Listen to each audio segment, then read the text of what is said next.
அணையை மூடினார்கள். வேலுப்பிள்ளை பிரபாகரன் மாவிலாறு அணையை மூடி அப்போதிருந்த சிங்கள, தமிழ், முஸ்லிம் எல்லா மக்களுக்கும் தமது நடவடிக்கையை மேற்கொள்ள முடியாமல் போனது. இறுதியில் என்ன நடந்தது? 2009ஆம் ஆண்டு மே மாதம் 19ஆம் தேதி வேலுப்பிள்ளை பிரபாகரன் தமது இயக்கத்தோடு இந்த கடைசியிலே உயிரிழக்க நேர்ந்தது. இவர் எமது தலைவர் பிரபாகரன் பற்றி பேசினார். 2009ஆம் ஆண்டில் அவரை அழித்ததாக சொன்னார். இன்று வரை பிடி அவர் ஒரு பயங்கரவாதி. அவர் அன்றும் பயங்கரவாதி, இன்றும் பயங்கரவாதி, நாளையும் பயங்கரவாதி. அவர் புலி. Targeted towards the Tamil community, saying that Prabhakaran was stopping the water flow on this 2006. I would like to make sure some clear points.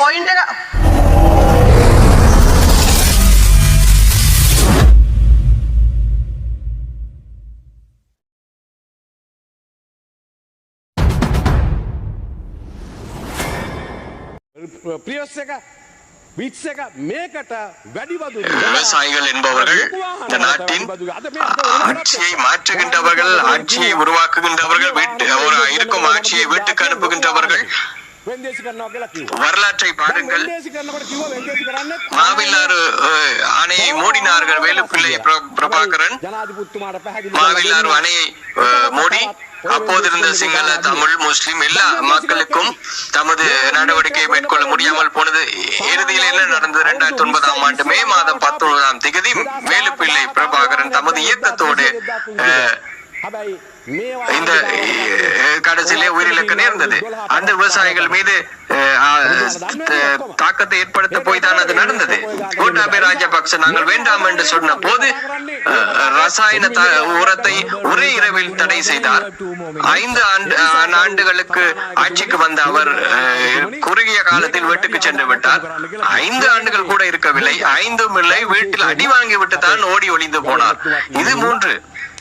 இந்த 3ஐயும் நான் சொல்கின்றேன். விவசாயிகளுக்கு நீங்கள் செவிமடுக்க வேண்டும். நாமல் கருணாநிதி அமைச்சர் இங்கு இருக்கின்றார். அவர்கள் பற்றி நீங்கள் யோசிக்க வேண்டும். இல்லை என்றால் நான் சொன்ன மாதிரி நான் முன்னைய அனுபவங்களை பற்றி சொல்லிக் கொண்டிருக்கின்றேன். அப்படி இல்லை என்றால் மீண்டும் உங்களுக்கும் இது நடக்கலாம். விவசாயிகளுக்கு நீங்கள் சொல்ல வேண்டாம், நீரை நாங்கள் தான் தருவோம், உரத்தை நாங்கள் தான் தருவோம், ஆகவே நெல்லை எங்களுக்கு தான் நீங்கள் தர வேண்டும் என்று சொல்லக்கூடாது. அரசாங்கம் செவிமடுக்க வேண்டும். எப்போதும் அரசாங்கத்தின் செவிமடுக்காதவர்கள், விவசாயியை செவிமடுக்காதவர்கள் வீட்டுக்கு சென்றிருக்கின்றார்கள். அதுதான் கள நிலவரம். தாருங்கள். குறிப்பாக கௌரவ வசந்த அமைச்சர் அவர்களுக்கு சொல்ல வேண்டும், நுகர்வோர்களை நீங்கள் பாதுகாக்க வேண்டும்.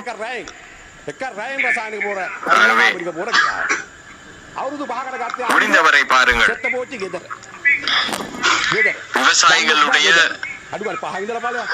விவசாயிகளுக்கு அந்த நெல்லுக்கு உத்தரவாத விலையை கொடுக்க வேண்டும். அத்தோடு இந்த நாட்டின் நுகர்வோர்களையும் பாதுகாக்க வேண்டும். நாங்கள் 3 வேளை சோறு உண்கின்றவர்கள், கொழும்பில் இருக்கின்ற 1-2 பேர் தவிர நாங்கள் எப்போது 3 வேளை சோறு உண்கின்றவர்கள். ஆகவே ஆனால் இதை வைத்துக் கொண்டு நீங்கள் அரிசியை இறக்குமதி செய்ய முயற்சிக்க கூடாது. அது முயற்சி செய்தால் அது என்னத்தான் நீங்கள் வெளிப்படை தன்மையில் இதை செய்தாலும் கூட இதற்கிடையே அந்த மாஃபியா ஒன்று இருக்கின்றது. இதற்கு பின்னால் ஒரு மாஃபியா இருக்கின்றது. அந்த மாஃபியாவை உடைப்பது எளிதல்ல. விவசாயிகளுடைய செயல்முறை என்ன? இந்த நெல்லின் விலை 20 ரூபாய் அங்கு போய்விட்டது. நான் கல்லுத்துறையில் பிறந்தாலும் கூட நெல் ஆலை உரிமையாளர்கள் 20 ரூபாயை பெற்றிருப்பார்கள். படிப்படியாக தான் அவர்கள் உழைப்பார்கள். 7-8 ரூபாய் தான் கடைசியில் மிஞ்சும். இதுதான் நிலைமை. இந்த செயல்முறை எவ்வாறு மாற்றுவது என்று பார்க்க வேண்டும். ஆனால் விவசாயியை நோகடித்து அதை செய்ய முடியாது. வேலுப்பிள்ளை பிரகாரன் கோட்டாபய ராஜபக்சேக்கு நடந்ததுதான் நடக்கும். ஆகவே இது பற்றி நீங்கள் கூடுதல் கவனம் செலுத்த வேண்டும். அப்படி செய்வதன் மூலம்தான் உங்களால் இதை சாத்தியமாக்க முடியும். என்னுடைய விளக்கத்தை நான் இங்கு தெரிவித்தேன். வரவு செலவு திட்டம் தொடர்பாக நாங்கள் மீண்டும் டிசம்பர் 12ஆம் மாதம் 31ஆம் தேதி இதை பற்றி மீண்டும் நாங்கள் பேசுவோம். திருமணம் நடந்தது நல்ல முறையில் போகின்றதா என்பதை பற்றி நாங்கள் அப்போது சொல்வோம் என்று கூறி விடைபெறுகின்றேன். நன்றி. කොහෙන් හරි ඇවිල්ලා මේ සම්බන්ධයෙන් මාෆියාවක් තියෙන්නේ. මේවා ලේසි නෑ කඩන්න. එකපාරට ගරු ඇමතුමනි එකපාරට ගොවියා දෙන්න කොහමද? ගොවියා හැදිලා තියෙන්නේ මොකද්ද මේ ක්‍රමවේදය? ගොවියා හැදිලා තින්නේ මෙහෙ මඩ ටික හදනකොට වී කිලෝ එකට රුපියල් 20ක් අරන් ඉවරයි. මම මේ ඉපදුනාට කඩුතර රුපියල් 20ක් අරන් ඉවරයි. ඔය වී මොල්ලිමියන්ගේ ඊට පස්සේ වී ටික ගොයන් ටික ගහනකොට තව රුපියල් 10ක් අරන් ඉවරයි. එමනේ වෙන්නේ. අනේ ගොයන් ටික කැපෙනකොට ගන්න තියෙන රුපියල් 5යි. රුපියල් 7යි. මේක තමයි මේකේ ක්‍රමවේදය. එතකොට මේ ක්‍රමවේදය කොහොමද අපි වෙනස් කරන්න බලන්න ඕනේ. හැබැයි ඒකට ගොවියට රිද්දලා කරන්න බෑ. ගොවියට රිද්දලා කරන්න ගියොත් එක්ක වේලුපිල්ලේ ප්‍රභාකරන් එහෙම නැත්නම් ගෝඨාභය රාජපක්ෂ ආණ්ඩුව දාලා ගියා වගේ තමුන්නාසයත් මේක සිද්ධ වෙනවා. ඒ නිසා මේ ගැන විශේෂ අවධානයක් යොමු කරන්න. විශේෂ අවධානයක් යොමු කිරීමෙන් තමයි තමුන්නාසයට පුළුවන්කමක් ලැබෙන්නේ මේවා කරන්න. ඒ නිසා මේ අයවැය ගැන මම මගේ පැහැදිලි තත්ත්වය මේ කිව්වේ. මේ අයවැය ගැන නැවත අපි කතා කරනවා දෙසැම්බර් මාසයේ 12:31. මේක අර මම කියපු විදිහට දෑවැද්ද දුන්නද? පොරොන්දු වෙච්ච විදිහට ආවද? කසාදේ තියෙනවද? කසාදේ ආරක්ෂා වෙනවද කියන එක කතා කරනවා. ප්‍රාර්ථනා කරනවා මේකේ තියෙන හොඳ දේවල් හොඳින් කරන්න ලැබේවා කියලා. බොහොමත් විශ්වාසයි. Take your point of order. We have to wind up for lunch. So I would like to நான் வடக்கை பிரதிநிதித்துவப்படுத்துகின்றேன். நான் சில விடயங்களை குறிப்பிட வேண்டும். பிரபாகரன் இவர் எமது தலைவர் பிரபாகரன் பற்றி பேசினார். 2009ஆம் ஆண்டில் அவரை அழித்ததாக சொன்னார். இன்று வரை PTA සාකච්ඡාවක් හදනවා. order please. பிரச்சனை Listen, we have to close up for lunch, honorable member. Yes, can you state your please? நாங்கள் பகல் போசனை இடைவேளைக்காக நாங்கள் ஒத்திவைக்க வேண்டும். Make it short. சுருக்கமாக குறிப்பிடுங்கள். பிரதி சபாநாயகர் அவர்களை நான் ஒருபோதும் இவருடைய தலைவர் என்று நான் சொல்லவில்லை. என் சாட்டை எடுத்து பாருங்கள். நான் சொன்னது இன்னும் யாருடைய தலைவரையும் பற்றி நான் சொல்ல தேவையில்லை. அவர் ஒரு பயங்கரவாதி. அவர் அன்றும் பயங்கரவாதி, இன்றும் பயங்கரவாதி, நாளையும் பயங்கரவாதி. அவர் புலி.